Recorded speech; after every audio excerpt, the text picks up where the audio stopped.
This looked like a really good idea for a set. I thought, sit in front of the fold-up bed I have, because I finally moved, and just cover it with a nice pretty towel. This is the biggest towel I have. Ding! Welcome to Sexy and Geeky. The date is Stargate SG-006. I think I'm gonna level with you guys. I am really tired. Step 1 of making a New Year's resolution. Don't set one that requires you to do a task every week when you're about to move house. I've been on and off without internet for a week now, but I have a new place, which is nice. Ugh, sweet nectar of the gods. So I've been playing a few games recently, because upcoming is the next Games Against Bigotry Hangout. We're back. Gab Hangs Out is back for the new year. We took December off. And because the next discussion topic is going to be female protagonists in games, I wanted to play some games with female protagonists. I've been playing a really, it looks good, game called Remember Me, which was from 2015, it was really recent, and a classic, Silent Hill 3. Remember Me? Very designed for consoles.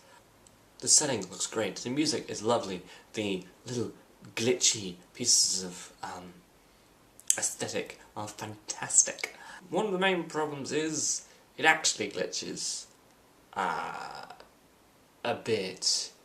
Main one is that when you try to remix memory for the first time, on a control pad, you just rotate the analog stick. It's a great idea, very easy to do. On a PC, you make massive mouse arc turning circles. Dumb as hell, and makes you look dumb as hell, and feel dumb as hell. And then on the second time you try it, it stops working. Remember Me, a game so intriguingly potentially good that I bought it again on the PS3 because my PC copy didn't work. You could do worse. Name that Canadian comedian sketch artist. So I switched on to Silent Hill 3, and I've played Silent Hill 2 before. Loved it. I need to get that proper review sometime. And a comparison with the film, because there's a lot of things in common, a lot of things I actually prefer about the film, and a lot of things I prefer about the game.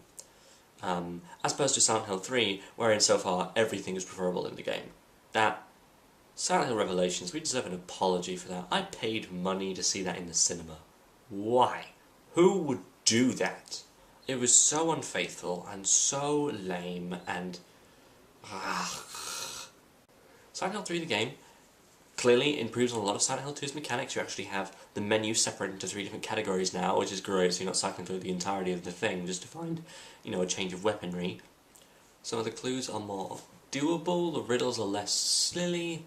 I'm liking it, I'm liking it a lot. The main issue, because I've not played, you know, terribly far into the game, is that you start, you get plot, you get introduced to Heather a little bit, the main character, and then you have a dungeon, and then you have another dungeon, and then you have another dungeon, and then that dungeon turns into a Hell's Escape dungeon, and you kind of don't get plot again for a long time. It's really tiring. In a game as well where you don't level up, you consider that in a game where you level up, and in like an RPG setting, like a Final Fantasy setting. In Final Fantasy, it can be forgivable sometimes that the dungeons, especially the final dungeons, are horrifically long because your characters are improving from it. I might pick up a new weapon per dungeon, but at the end of the day they're going to be replaced again anyway. It's so long, it takes so long. Especially if you can't find a map, which I couldn't for the first one. Oh good god. The first one was a friggin' mall. How could I not find a map in a mall? Stick with Silent Hill 3, play Silent Hill 3, I'm really enjoying it. I've got the Silent Hill Collector's Edition for the PS3, which has 2 and 3 in high definition. Really good, really enjoying. And remember, that Games Against Bigotry Hangout I'm doing will be at 12 PM PST or 8 PM GMT on Saturday the 24th.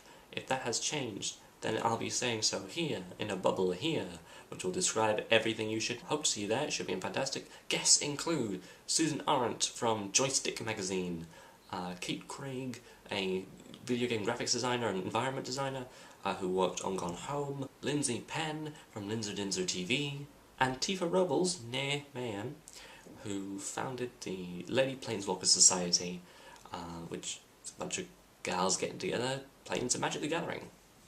Speaking of Magic the Gathering, I moved to a place that has Final Fantasy Magic. Win.